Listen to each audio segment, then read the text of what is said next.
in Long Island, New York. Well, welcome to Coast. Say hi to David Wilcock. Hey, Jimmy. Hey, Dave. How you guys doing? Doing good, Chris. Well, I have a question for David in terms of reading his new book, Defense Mysteries, which I'm very enjoying very much. Thanks. And one of the chapters was Nikola Tesla, Pete Peterson and Nikola Tesla, Black Ops. Yep. There's one of them is about Black Jesus, where there's a sunny being appearing in Africa. Yep. And I just want to know if you know any more information you would share with us, because I thought that was very captivating to me, and I just wanted more information on it. Yeah, the Black Thank you, Chris. story. The Black Jesus story was probably one of the most shocking things I ever heard.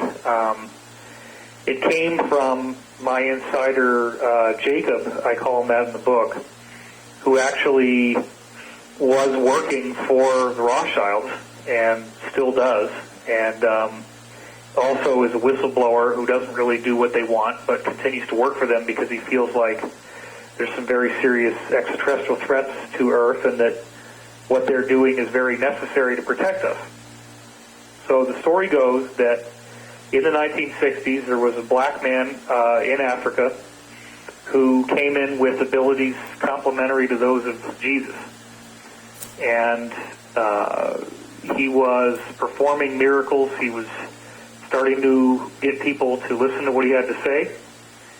And the cabal tried to kill him, and, you know, they could shoot him in the head and his skull would just regenerate and the flesh would grow back, and he was fine.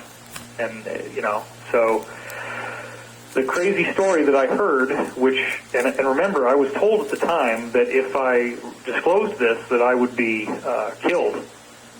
And I ended up putting it in the book anyway. The story was that this guy, you know, they finally said, okay, we're going to bring you to the United Nations and share your message with the world. Let's get you on this flight. They bring him on this flight, and instead of bringing him to the United Nations, they shot him repeatedly, and then actually had some kind of meat grinder device, and basically like a bandsaw, I guess, and sawed up his body into a whole bunch of pieces, put him in these very like radioactive shielded containers, and then had all these fighter jets dock with the plane and fly his body parts to all corners of the world, where then these containers turned them into ash. And they thought that maybe this would defeat him, like that his body somehow, the tissue was necessary. So if they destroyed all the tissue in all these places across the world, maybe they could defeat him. Well, he then regenerated in their offices and was fully fine, fully intact.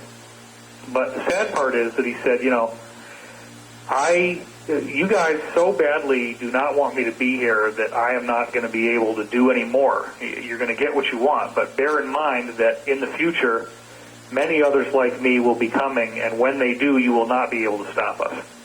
Wow. Wow. Well, that is all I know. Unfortunately, right. There's nothing more to the story than that. Incredible. But it is an incredible story. Incredible. Let's go to Wild Card. Thomas, right here in